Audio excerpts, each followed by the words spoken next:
दोस्तों good morning. आज ये कार्यालय जिला कार्यक्रम समन्वयक मनरेगा कलेक्टर जिला मनेंद्रगढ़ चेमिरी भरतपुर छत्तीसगढ़ के लिए वैकेंसी निकल के आ रही है, जिसमें आप देखेंगे कि वैकेंसी आपका 28/11/2024 को जारी किया गया है। इसमें आइए जानते हैं क्या क्या योग्यता रखी गई है और कौन कौन सा पोस्ट दिया गया है। इसमें आप देखे होंगे जैसे कि आपकी स्क्रीन पे शो हो रहा होगा, आयुक्त महात्मा गांधी के पत्र क्रमांक 25/14 मनरेगा दिनांक 8/10/24 में दिए गए स्वीकृति एवं प्राप्त निर्देशानुसार जिला स्तरीय चयन समिति के अनुमोदन उपरांत की गई अनुशंसा के आधार पर महात्मा गांधी राष्ट्रीय ग्रामीण रोजगार गारंटी योजना के अंतर्गत जिला स्तर पर समन्वयक तकनीकी, यहाँ पे विशेष ध्यान देंगे, समन्वयक तकनीकी कंप्यूटर प्रोग्रामर एवं लेखापाल की संविदा के हेतु वैकेंसी निकाली गई है, जिसका आवेदन दिनांक 16/12/2024 को अपराह्न 5:30 बजे तक कार्यालय परियोजना निदेशक ग्रामीण विकास प्रशासन योजना जिला पंचायत DRDA द्वितीय दल कार्यालय सहायक आयुक्त राजशेखर कुरियावृत्त मनेंद्रगढ़ जिला मनेंद्रगढ़ चिनमेरी भरतपुर छत्तीसगढ़ के नाम से आप अपना फॉर्म अप्लाई कर सकते हैं। फॉर्म अप्लाई करने के लिए आपको पंजीकृत डाक स्पीड पोस्ट के माध्यम से ही आमंत्रित किया गया है। समन्वयक तकनीकी कंप्यूटर प्रोग्राम एवं लेखापाल के संविदा रिक्त पद पर चयन हेतु विस्तृत विज्ञापन, पदों की संख्या, निर्धारित शैक्षणिक योग्यता एवं अन्य जानकारी तथा आवेदन पत्र प्राप्त जिले के कार्यालय परियोजना निदेशक जिला ग्रामीण विकास प्रशासन योजना में आप पोर्टल पर जाके देख सकते हैं। आइए देखते हैं आगे कौन कौन सा वैकेंसी और क्या क्या योग्यता रखी गई है। सबसे पहला है आपका पद समन्वयक तकनीकी समन्वयक, जिसमें पदों की संख्या है 1। अनारक्षित मुक्त के लिए एक पद निकाली गई है, जिसका संविदा वेतन मान है आपका 39,100। लेवल 12 के तहत 39,100 आपको दिया जाएगा। न्यूनतम शैक्षणिक योग्यता इसमें रखा गया है प्रथम श्रेणी BE BTech सिविल कृषि अभियांत्रिकी या उपरोक्त विषयों में से उच्चतर अर्हता प्राप्त अभ्यर्थियों को प्राथमिकता दिया जाएगा। शैक्षणिक अर्हताओं का प्राथमिकता क्रम पहला हो जाएगा आपका PhD, दूसरा MA या MTech, तीसरा BE या BTech। मेरिट हेतु भी अंक आपका देखिए स्क्रीन पे जैसे कि आपका शो हो रहा होगा, मेरिट हेतु अंक का निर्धारण कर दिया गया है, जिसमें आपके न्यूनतम शैक्षणिक योग्यता में प्राप्त प्रतिशत पर 100 अंक का परसेंटेज देते हुए 70% लिया जाएगा। कंप्यूटर प्रायोगिक परीक्षा यानी कि आपका जो भी शैक्षणिक योग्यता है उसमें से आपका जो परसेंट आया होगा उसमें से 70% लिया जाएगा और उसके पश्चात कंप्यूटर प्रायोगिक परीक्षा पर आपका होगा 15 नंबर, यानी कि आपका कंप्यूटर परीक्षा लिया जाएगा जो कि 15 नंबर का होगा। शासकीय ग्रामीण विकास योजनाओं में कम से कम समान वेतन पर कार्य करने का अनुभव, इसको विशेष ध्यान देंगे दोस्तों, जैसे कि इसमें आपका विशेष रूप से अनुभव कर दिया। न्यूनतम 1 से 2 वर्ष तक के अनुभव में आपको मिलेगा 5 नंबर, 5 वर्ष तक का अनुभव में मिलेगा आपको 10 नंबर और 5 वर्ष से अधिक वर्षों का यदि आपके पास अनुभव है तो 15 नंबर आपको मिलेगा। दूसरा पोस्ट देखते हैं दोस्तों, कंप्यूटर प्रोग्रामर। इसमें भी आपका पोस्ट दिया गया है, एक ही है जो कि अनारक्षित मुक्त है, जिसमें आपका वेतनमान 39,100 रुपए लेवल 12 के तहत आपको मिलेगा।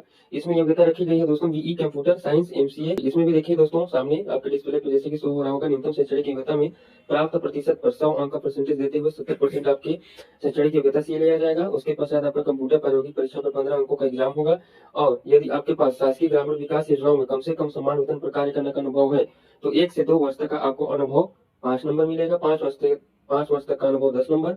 यदि आप 5 वर्ष से अधिक का अनुभव लगाते हैं तो आपको 15 नंबर का एक्स्ट्रा नंबर मिलेगा।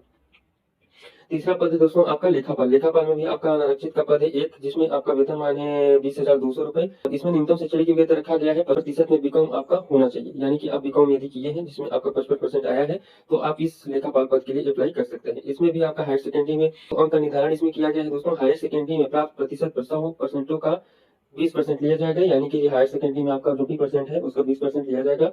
उसके पश्चात आप न्यूनतम शैक्षणिक योग्यता में प्राप्त प्रतिशत पर 100 अंकों का परसेंटेज देते हुए, यानी कि जो आप बीकॉम किए हैं उसका 50% लिया जाएगा। दोनों को मिलाकर 70% लिया जा रहा है। इसके पश्चात आपका कंप्यूटर प्रायोगिक परीक्षा पर 15 नंबर लिया जाएगा, यानी कि आपका 15 नंबर का कौशल परीक्षा भी लिया जाएगा। और यदि आपके पास अनुभव है तो 1 से 2 वर्ष तक का अनुभव का नंबर आपको 5 नंबर मिलेगा। 5 वर्ष तक का अनुभव का 10 नंबर मिलेगा। यदि आप 5 वर्ष से अधिक अनुभव लगाते हैं तो या फिर आपके पास है यदि अनुभव तो वो आपको 15 नंबर दिलाएगा।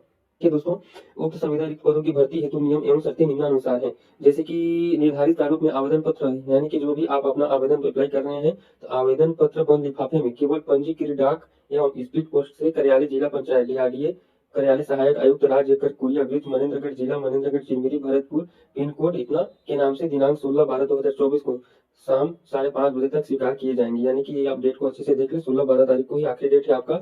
इसके पश्चात आपका फॉर्म वहाँ पे नहीं लिया जाएगा।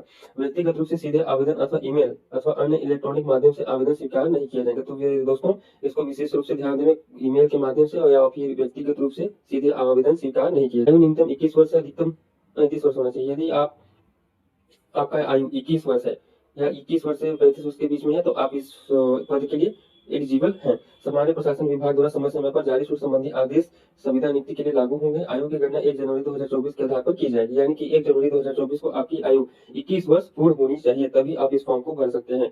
आरक्षित पदों के लिए सक्षम पदाधिकारी स्थायी जाति प्रमाण पत्र ही मान्य किया जाएगा।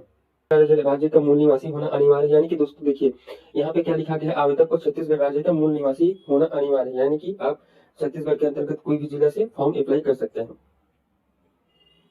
संविदा नियुक्ति अधिकतम 1 वर्ष के लिए होगी। तत्पश्चात आवश्यकता होने पर कार्य योग्यता कार्य क्षमता के आधार पर आपके कि ये जो भी आपको जॉब लगेगा यह 1 वर्ष के लिए होगी। उसके पश्चात जरूरत के हिसाब से आपको वहां रखा जाएगा। जिले में प्राप्त कुल आवेदन पत्रों की स्क्रूटनी पश्चात आवेदकों के कार्य अनुभव एवं न्यूनतम शैक्षणिक योग्यता में निर्धारित अंकों के आधार पर प्रारंभिक मेरिट सूची तैयार किया जाएगा, यानी कि आपके जो शैक्षणिक योग्यता है उसके परसेंट के आधार पर प्रथम मेरिट सूची बनाई जाएगी। उसके पश्चात मेरिट सूची से वरीयता से क्रम में प्रथम 20 अभ्यर्थियों को कौशल परीक्षा के लिए बुलाया जाएगा, यानी कि जो भी मेरिट सूची बनेगा उसमें 1 नंबर से लेकर 20 नंबर तक के अभ्यर्थियों को वहाँ पे एग्जाम के लिए बुलाया जाएगा। उसके पश्चात शैक्षणिक योग्यता उसके पश्चात आपका कौशल परीक्षा के प्राप्तांक के आधार पर समस्त निर्धारित अंकों को जोड़ते हुए अंतिम मेरिट सूची का प्रकाशन किया जाएगा। सर्वोच्च अंक अर्जित करने वाले अभ्यर्थी चयन हेतु पात्र होंगे। इसके साथ ही आप शेष आवेदकों को प्रतीक्षा सूची में रखा जाएगा। शासकीय सेवक है, संविदा या अर्धशासकीय सेवक है तो संस्थाओं में कार्यरत आवेदकों को अपना आवेदन पत्र उचित माध्यम से अनुभव सह अनापत्ति प्रमाण पत्र सही प्रस्तुत किया जाना अनिवार्य है। दूसरा, अपूर्ण अस्पष्ट एवं त्रुटिपूर्ण आवेदन पत्र निरस्त कर दिए जाएंगे, यानी कि यदि आप अपना फॉर्म गलत भरा है या फिर आप अपना दस्तावेज संलग्न नहीं किए हैं तो आपके फॉर्म को वहाँ पे रिजेक्ट कर दिया जाएगा, जिसकी जिम्मेदारी आपकी होगी। लिफाफे के ऊपर आवेदित पद का नाम स्पष्ट उल्लेख किया जाएगा, यानी कि आप लिफाफे जो भी अपने फॉर्म को अप्लाई करके जो लिफाफे के अंदर पैक करेंगे तो लिफाफे के ऊपर आवेदित पद का नाम स्पष्ट रूप से उल्लेख करें। वो कैसे कैसे फॉर्म भरना है मैं आप वीडियो के माध्यम से बनाऊंगा, वीडियो के माध्यम से आपको मैं बता दूंगा।